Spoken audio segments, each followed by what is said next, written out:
Have you ever fallen for a man who seemed perfect in the beginning?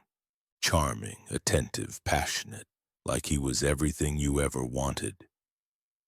But slowly, that love started to feel heavy, like you were carrying the whole relationship on your back.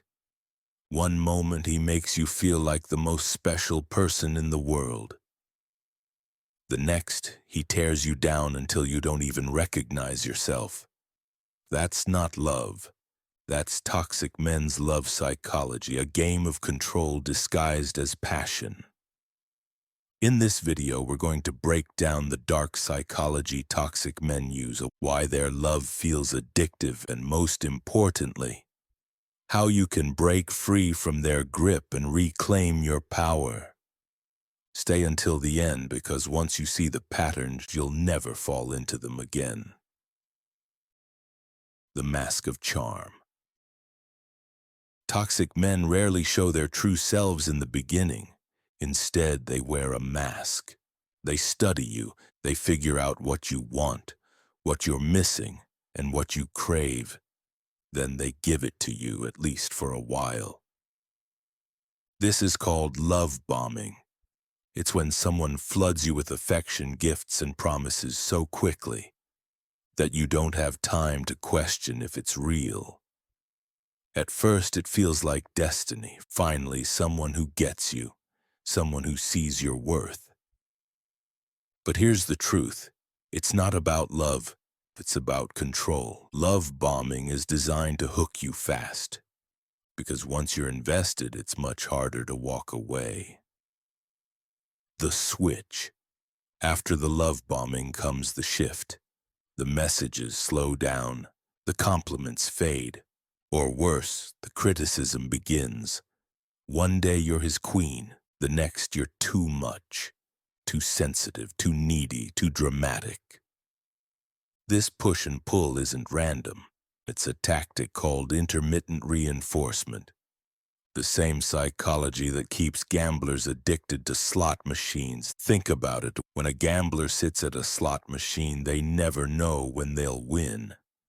So they keep pulling the lever, hoping for that next big payoff. In toxic love, the same thing happens. You never know when he'll be kind again, when he'll bring back the man you fell for. So you keep holding on, chasing the highs, even as the lows cut you deeper. The control game. Once you're hooked, the mask slips further. Now, the real tactics begin. Gaslighting, making you doubt your own reality. He says things like, "That never happened," or "You're overreacting." Suddenly you question your memory, your emotions, even your sanity. Isolation slowly pulling you away from friends and family. Maybe he complains about them. Maybe he makes you feel guilty for spending time with them. The end result: you become more dependent on him. Projection. Accusing you of the very things he's guilty of. He cheats but calls you unfaithful. He's selfish but says you only think of yourself. By projecting his flaws onto you, he keeps you on the defensive. These aren't accidents, they're weapons. And the longer you stay, the more you forget who you really are. The illusions that keep you stuck. Why do so many people stay in toxic love even when it hurts? Because toxic men are masters at creating illusions. Illusion 1, I can fix him. You believe your love can heal his wounds, change his ways, and unlock the man he really is. But toxic men live on potential, not reality. They show you glimpses of the man they could be, but that version never fully arrives. Illusion 2. It's my fault. Every argument twists back to you. Somehow you're always the problem, so you apologize over and over until you start believing the lie. This guilt isn't yours. It's his manipulation. Illusion 3. I can't live without him. He's convinced you that he's your world, that without him, you'll be nothing. But what you're feeling isn't love. It's a trauma bond, a cycle of abuse and affection that wires your brain to confuse pain with passion. The cost of staying. Here's what makes toxic love so dangerous. The longer you stay, the smaller you become. Your self-esteem fades and your confidence shatters. You begin to shrink, molding yourself into whatever he demands. Just to keep the peace, just to avoid another fight. But no matter how much you give, it's never enough.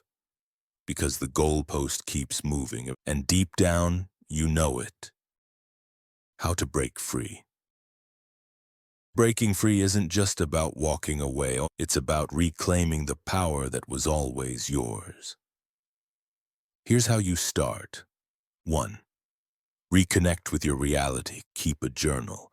Write down exactly what he says and does. Then read it back later. This breaks the gaslighting cycle and reminds you of the truth. 2. Rebuild your circle. Reach out to one person you trust, a friend, a sibling, anyone who reminds you of who you were before him. Connection weakens isolation. 3. Practice self-soothing. When the urge to go back hits, breathe, journal, cry, meditate. Teach your body that comfort doesn't come from him. 4. Visualize freedom. Every day, picture yourself outside the relationship, peaceful, confident, whole. The more you can see it, the more your brain believes it's possible. And finally, 5. Remember, leaving is not weakness. It is the ultimate act of strength. You are not giving up. You are choosing yourself. The truth. Toxic men's love feels powerful because it convinces you that you're powerless. But here's the truth. The power was never his. It was always yours. Real love doesn't confuse you. It doesn't isolate you, and it doesn't tear you down only to build you back up in crumbs. Real love feels safe. It feels steady. It allows you to grow, not shrink. So ask yourself, will you keep chasing the illusion of toxic love? Or will you finally choose the kind of love that sets you free?